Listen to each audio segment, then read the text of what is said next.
The top of the morning to you. This is Monday with Friday, wishing for you a better week ahead.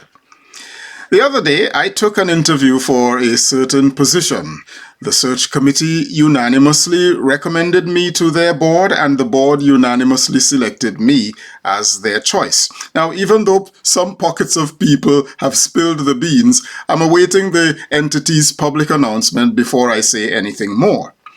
At the meeting where I was presented to the board, the search committee revealed some of what convinced them that I was the one. Chief among them is that I asked a question that I'm told no other interviewees asked. What, I asked, is the best gift, most prominent attitude, and the legacy that is being left by the person who is leaving this position? I'd like to know what kind of shoes I am going to have to fill. That, among other things I said, was highly impressive to the search committee.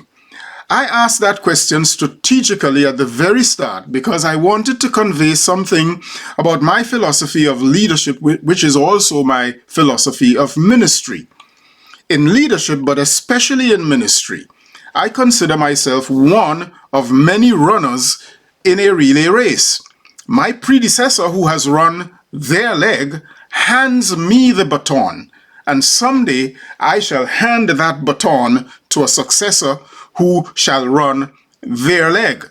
The organization is not my property, my kingdom, or my fiefdom.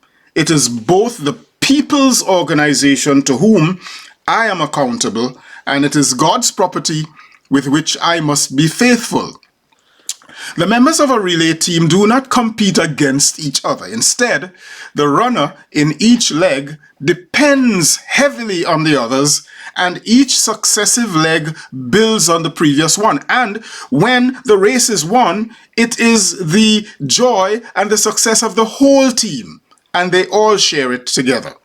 Leadership becomes corrupt if it seeks to undermine the worthy service of those who came before us, denigrate their work, demolish what they built, and head off on an ego trip. Now, I'm not against change, but change should be constructive and progressive rather than competitive, retributive, destructive, and malicious. The electorate, whether in the United States or in the Caribbean or Britain or anywhere, would be wise to reject totally any candidate for public office who declares that his run for office and leadership is with retribution in mind. People who take office in order to demolish programs and initiatives they find there, not because they're bad policy, are bad leaders who lead their people to ruin. The fact that American Republicans love the benefits of the Affordable Care Act, but they hate Obamacare, is a case in point. And talking about ego trips, in a new book entitled The Power Code, authored by Kathy Kay and Claire Shipman, these two women make a case that is not new, at least not to me, a case that we have always known. Simply put, and generally speaking, when men get power, they use it for ego trips, competition, and abuse. Generally speaking, on the other hand, when women get power, they use it for service, nurturing, development, and growth. I repeat, these are generalizations with many exceptions. I can think of women whose political service was disastrous and their parties corrupt, but their numbers are far fewer than the countless men down through all the ages of history who have done far worse.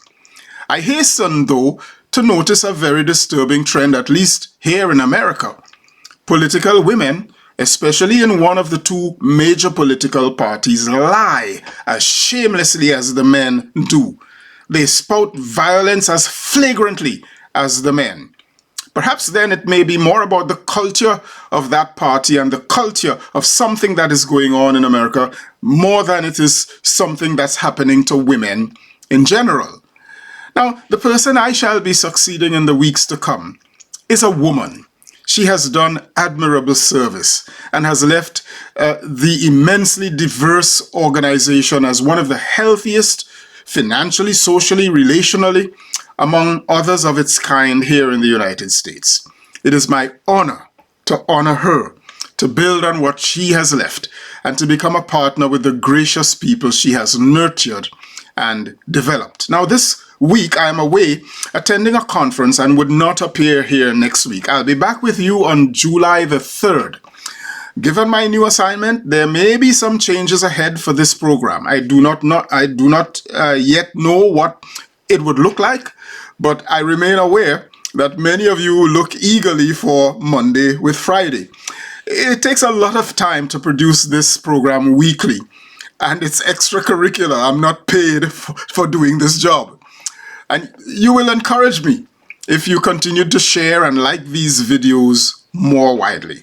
Help me think about what I will do in the future to come. But for today, I am Michael Friday, and your week just got better. I'll see you again on July the 3rd. Happy Monday, all the way to Friday.